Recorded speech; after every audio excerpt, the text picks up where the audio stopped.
Hey guys, so I thought now is a great time to talk about tarot card readers and ethics. This can apply to mediums, I guess anybody who's doing readings and involving other people. Some people, some teachers even will say, you should never read about a third party. Well, if that's the case, you better put your cards away because 90% of people that come to you are going to ask you to read about a third party. Most of them are going to be relationship readings, and they want to know, is this relationship going to help me? Is this good for me? Is this person genuine? All of that. And the cards can reveal a lot. I tell you what, I've done a lot of relationship readings, and people come back and say, how did you know that? Afterwards. And they find out information that was revealed in the cards. Pretty amazing, I will just say. But that said, okay, good luck for one if you're never going to read about other people without their knowledge, because you might as well wrap it up. You're never going to have anything to read about because that's what people want to hear. Two, though, is that it's helpful often to read for people. They're coming to you for not your guidance, not your guidance. This is where a lot of tarot card readers, mediums, light workers get mixed up. It's not you. It's not you. They're coming because you are a channel. They're coming to ask the higher powers, the universal powers, God, the angels, the saints, whatever it is that that person believes in as their higher power. And most people believe in a higher power. They're coming to consult that higher power. They're not coming to consult you. That's where things get mixed up. And that's why a lot of people historically, I think, have been against tarot card readers, psychics, all of that, because they are attributing that power that comes through as that psychic, as that person's power. It's not that person's power. If you're doing it right, you're not looking internally and giving someone answers, because why are you qualified to do that? Why am I qualified to do that? I'm not. I do have a psychology degree, but seriously, I'm not a counselor.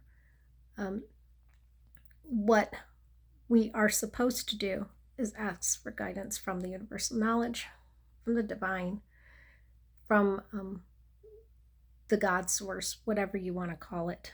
And every religion has one of those. And that's what we are seeking through, basically, I feel like, our prayers before the reading.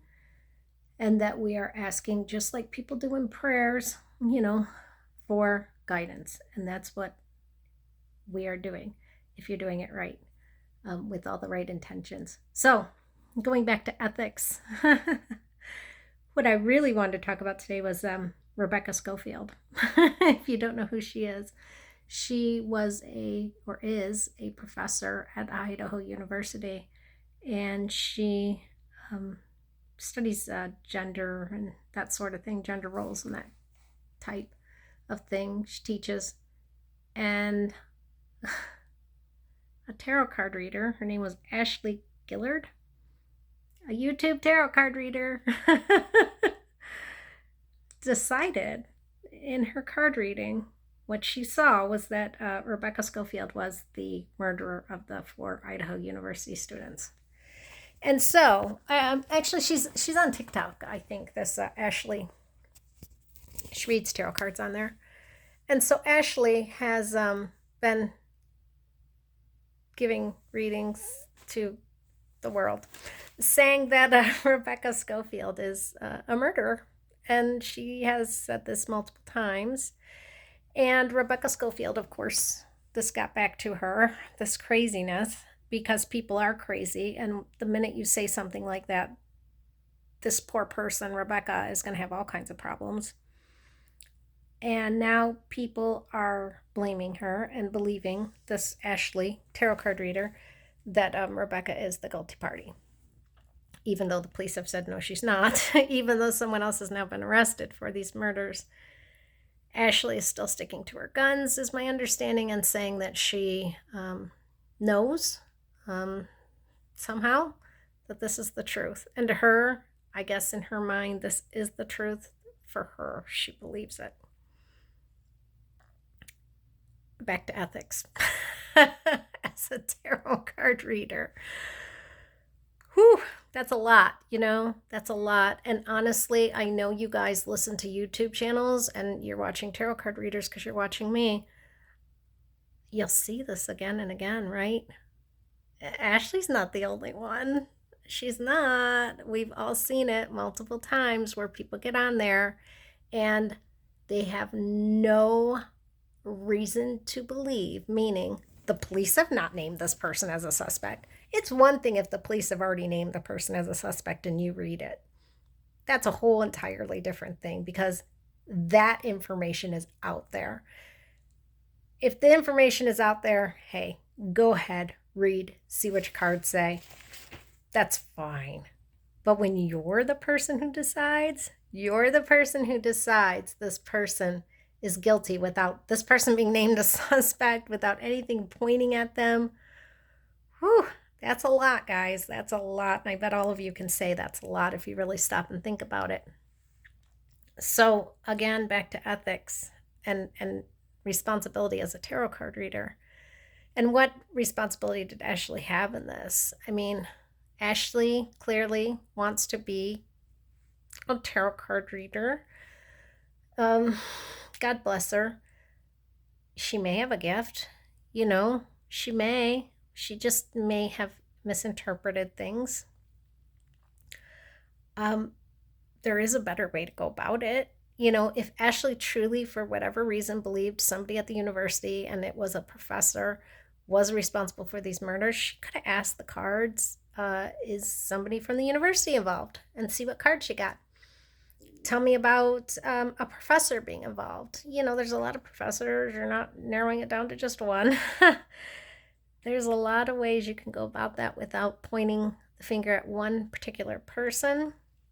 Doing things that could harm their career and harm their life and their livelihood, because there's a lot of nutty people out there. So I'll just say I think sometimes people do and say things for attention, for likes. Social media can be addictive to some people, and they may not be getting a lot of attention in their lives, and social media is the way they get attention. I'm not saying that's the case with Ashley. I really don't know. But I do wonder when people go to such extremes to use something that's supposed to be helpful in a harmful manner. I think there's got to be some motive that is self-serving in there. Because tarot is supposed to be helpful. That's what it's all about. I think of it as like you presenting yourself to your God source, your universal knowledge, whatever it is you believe in, and asking for the truth, and that the truth will come through you, that you will be a channel, and that others will benefit from this truth.